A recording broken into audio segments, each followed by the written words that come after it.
It is the opening weekend of the Manchester Jazz Festival. It's the second day, this Saturday, and we've just had Elin Grace play on the Ask Garden stage. It was a wonderful performance, and I've just got a couple of questions for her after that amazing performance. So, what's it like to play outside? Obviously, we're in Manchester, it's a bit of a rainy day, but how do you find playing in these sort of outdoor spaces differs from maybe like a small venue? I mean, it's been lovely. It's just, I guess there's something sort of grounding about playing outside. Obviously, it has been quite rainy, very Mancunian day. But I was just quite surprised at how many people still showed up in the rain. And I guess part of that's because people like watching music outside. I don't know, there was a nice sort of sense of community. Yeah, it was lovely. Yeah. Is there a performance maybe that you've had in the past that has gone really badly or not gone as the way you thought, and how have you kind of as an artist overcome that and used that to sort of develop yourself? I mean, yeah, I've definitely had like my fair share. The worst the worst one I've had, it was a lovely gig, but my like piano stool broke in the middle of it, so I like almost fell. That was quite interesting.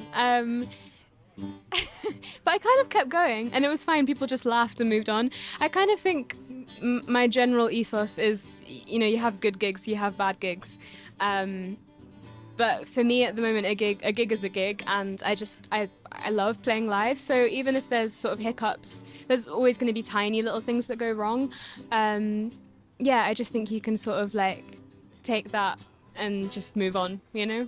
Just carry on playing. Yeah, exactly. Yeah. So what is there anything that, like, coming up in your music career that you kind of wish you'd been told? Because I'm on the youth advisory board for the Jazz Festival, and we want to sort of show young people how they can get into the industries and how they can sort of develop their craft as a creative. Is there anything that you wish you'd been told coming into the industry? It's a good question.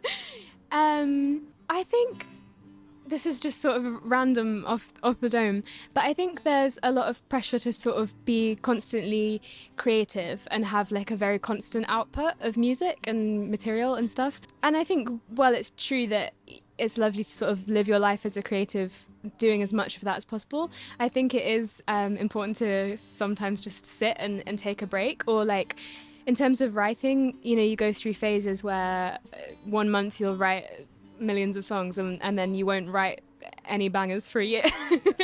And I think that that's more okay than people let on. I think there's a sort of there's a sort of view that you have to be constantly writing to make it, which I don't personally think is true. I think if you're writing and it's fulfilling your creative sort of energy, then I think that's the most important thing. Yeah, and I guess it's also about kind of understanding yourself and understanding maybe when you've burnt yourself out and knowing when you've taken it too far, because it's almost counterintuitive, isn't it, of where you spend so much time, really, like everyone tells you can't have a day off, you need to be working 24/7, then you sort of work yourself out so you can't work even normal hours, you know. So yeah, no, it's a very difficult thing, and yeah, it sounds like you've managing it well. Is there, because obviously you come from Wales and you've moved to Manchester for university, greatest city in England, and is there a place or a venue or a creative space or an artist that you think in the whole of the north of England deserves a shout out? Just one. As many as you want. Oh my goodness. Okay. I mean, the venues up here are lovely. There's so many small venues that are just lovely. I love Low 4. That's a great one, and I love playing there because it has the grand piano, which is just lovely. For any pianists, it's obviously so nice to play one. In terms of artists, I could name a million people. Sinead Una, she's brilliant. Sort of folky singer-songwriter music. She's wonderful. Vacant Weekend from Cumbria, they're a great indie band. There's so many, but those are a couple. Yeah. No, amazing, absolutely. And what's next? What's next for Elin Grace? So I'm releasing my first EP this summer, which is super exciting.